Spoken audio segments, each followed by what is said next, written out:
மக்களவை சட்டமன்ற இடைத்தேர்தலில் போட்டியிட உள்ள வேட்பாளர்களின் இறுதிப் பட்டியல் இன்று வெளியாக உள்ளது. இதுகுறித்து எமது செய்தியாளர் ஜெயச்சந்திரன் தரும் கூடுதல் விவரங்களை கேட்கலாம். வணக்கம் ஜெயச்சந்திரன், இதுவரைக்கும் எத்தனை பேர் வேட்புமனுக்களை தாக்கல் செய்துள்ளனர்? வேட்புமனுக்களை வாபஸ் பெற இன்று கடைசி நாள் என்று அறிவிக்கப்பட்டுள்ளது. வேட்புமனுக்களை வாபஸ் பெற வேண்டும் என்ற தகவலை பற்றி பதிவு பண்ணுங்க.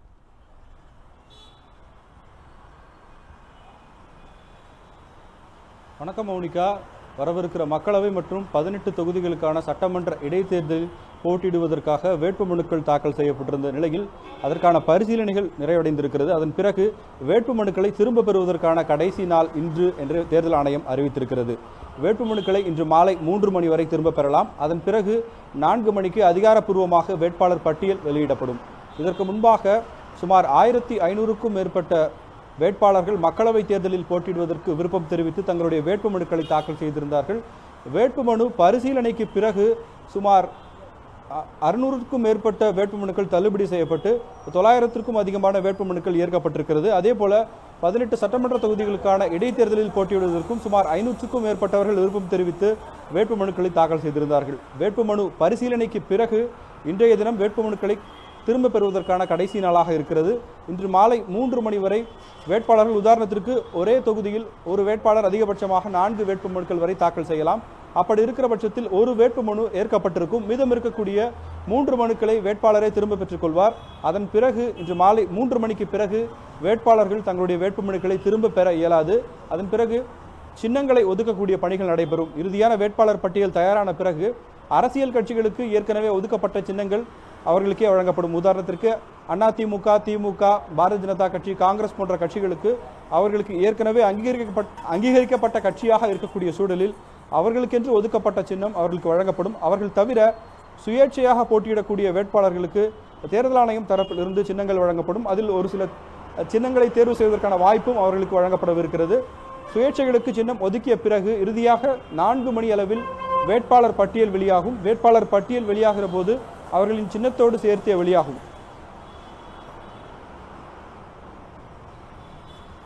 ஜெயச்சந்திரன், இறுதி வேட்பாளர் பட்டியல் எப்போது யாரால் வெளியிடப்பட வாய்ப்பிருக்கிறது?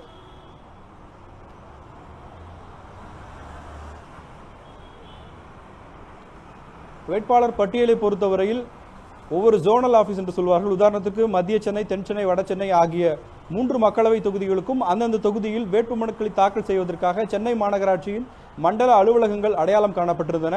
எந்த அலுவலகத்தில் வேட்பாளர்கள் தங்களுடைய வேட்புமனுக்களை தாக்கல் செய்தார்களோ அந்த இடத்தில் வைத்தே அதிகாரப்பூர்வமான வேட்பாளர் பட்டியலை தேர்தல் நடத்தும் அதிகாரி வெளியிடுவார். அந்த வேட்பாளர் பட்டியலில் இடம்பெற்றிருக்கக்கூடிய பெயர்களை பார்த்து யார் யாரெல்லாம் இந்த தேர்தலில் போட்டியிடுவதற்கு வேட்பாளர்களாக தகுதி பெற்றிருக்கிறார்கள் என்பதை நாம் தெரிந்து கொள்ள முடியும். அதே போல இன்றைய தினத்தை பொறுத்தவரையில் சின்னங்கள் ஒதுக்குவதில் அம்மா மக்கள் முன்னேற்ற கழகத்திற்கு முதலில் சின்னத்தை ஒதுக்கிவிட்டு அதற்கு பிறகு சுயேட்சை வேட்பாளர்களுக்கு சின்னங்களை ஒதுக்க வேண்டும் என்று உச்சநீதிமன்றம் வழிகாட்டுதல் வழங்கியிருந்தது.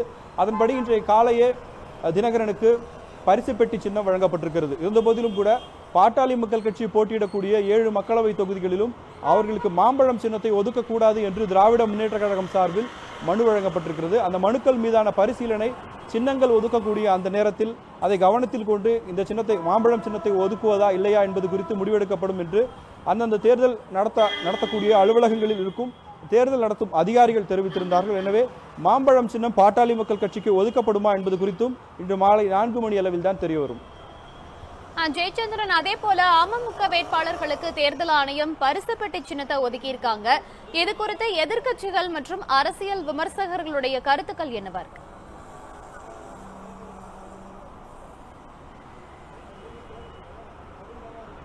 தினகரன் தரப்பை பொறுத்தவரையில் தினகரன் ஆர்கே நகர் சட்டமன்ற தொகுதி இடைத்தேர்தலில் சுயேட்சை வேட்பாளராக போட்டியிட்ட போது அவருக்கு குக்கர் சின்னம் வழங்கப்பட்டிருந்தது. குக்கர் சின்னத்தில் போட்டியிட்டு அவர் வெற்றி பெற்ற காரணத்தினால் அவருடைய கட்சியான அம்மா மக்கள் முன்னேற்ற கழகத்தில் போட்டியிடக்கூடிய 59 வேட்பாளர்களுக்கும் குக்கர் சின்னத்தை வழங்க வேண்டும் என்று தேர்தல் ஆணையத்தை அணுகியிருந்தார்கள். ஆனால் தேர்தல் ஆணையம் தரப்பிலிருந்து அவர்களுக்கு குக்கர் சின்னம் வழங்க முடியாது என்றும், அதே போல அவர்கள் கேட்கிற வேறு எந்த ஒரு சின்னத்தையும் வழங்க முடியாத ஒரு சூழல் இருப்பதாக தெரிவிக்கப்பட்டது. ஏனென்றால் அம்மா மக்கள் முன்னேற்ற கழகம் தேர்தல் ஆணையத்தில் பதிவு செய்யப்படாத ஒரு கட்சியாக இருக்கிறது. அதன் காரணமாக அவர்கள் சுயேட்சை வேட்பாளர்களாக கருதப்பட்டு அவர்கள் போட்டியிடக்கூடிய தொகுதியில் மற்ற சுயேட்சைகளுக்கு வழங்கப்படுவது போல தனித்தனி சின்னங்கள் வழங்கப்படும் என்று ஏற்கனவே தெரிவிக்கப்பட்டிருந்தது. இந்நிலையில் உச்சநீதிமன்றம் சென்று தங்களுக்கு பொது சின்னம் வழங்க வேண்டும் என்று தினகரன் ஒரு உத்தரவை பெற்றிருந்தார். அந்த வழிகாட்டுதலின்படி தேர்தல் ஆணையம் இன்று காலை பரிசு பெட்டி சின்னத்தை அம்மா மக்கள் முன்னேற்ற கழகத்திற்கு ஒதுக்கி ஆணை வெளியிட்டிருந்தது. அதன் பிறகு அம்மா மக்கள் முன்னேற்ற கழகத்தை பொறுத்தவரையில் அந்த கட்சியினுடைய வேட்பாளர்களும் தொண்டர்களும் பெருமளவில் இந்த சின்னம் கிடைத்திருப்பது தொடர்பாக மகிழ்ச்சி தெரிவித்திருக்கிறார்கள். அதே சமயம் அதிமுக தரப்பிலிருந்து அமைச்சர் ஜெயக்குமார் சொன்ன கருத்துக்களை பார்த்தோமேயானால் தினகரனுக்கு எந்த சின்னம் ஒதுக்கப்பட்டாலும் அது தங்களுடைய வெற்றி வாய்ப்பை பாதிக்காது என்றும் தினகரனுடைய வேட்பாளர்கள் எந்த சின்னத்தில் போட்டியிட்டாலும் 40 தொகுதிகளிலும் அதேபோல் நடைபெறவிருக்கிற 18 சட்டமன்ற இடைத்தேர்தலிலும் நிச்சயமாக டெபாசிட் இழப்பார்கள் என்ற ஒரு கருத்தையே பதிவு செய்திருக்கிறார்கள். மௌனிகா, ஜெயச்சந்திரன், இன்றைக்கு வேட்பு மனுக்களை வாபஸ் பெற இன்று மாலை 3 மணி வரைக்கும் இறுதி நேரம் கொடுத்திருக்காங்கன்னு சொன்னீங்க. அதே மாதிரி நம்ம 18 சட்டப்பேரவை அந்த இடைத்தேர்தல்களை போட்டியிடக்கூடிய வேட்பாளர்கள்ல பெரம்பூர் தொகுதியில அதிகபட்சமா 50க்கும் மேற்பட்ட வேட்பாளர்கள் வேட்புமனு தாக்கல் பண்ணியிருக்கிறதா சொல்லியிருந்தாங்க. இதுல இன்றைக்கு நிறைய பேர் அங்கிருந்து வாபஸ் பெறுவதற்கான வாய்ப்புகள் ஏதேனும் உள்ளதா?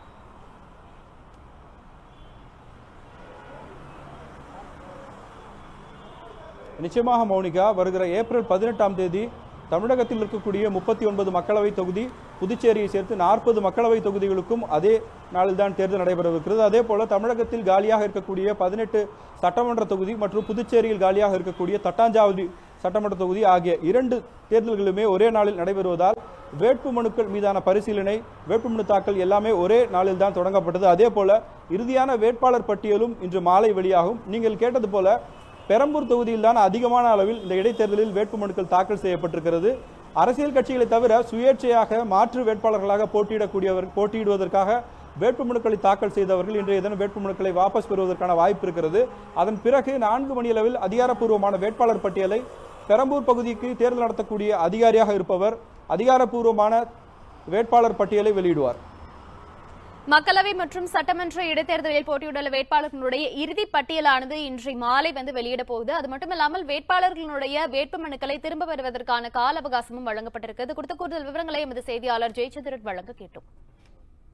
உண்மை செய்திகளை உங்கள் கண்முன் கொண்டு வரும் காவிரி நியூஸின் யூடியூப் சேனலை சப்ஸ்கிரைப் செய்யுங்கள். நொடிக்கு நொடி நாட்டு நடப்புகளை தெரிந்து கொள்ள kaverinews.tv, Facebook, Instagram, Twitter போன்ற சமூக வலைதள பக்கங்களோடு எப்போதும் இணைந்திருங்கள்.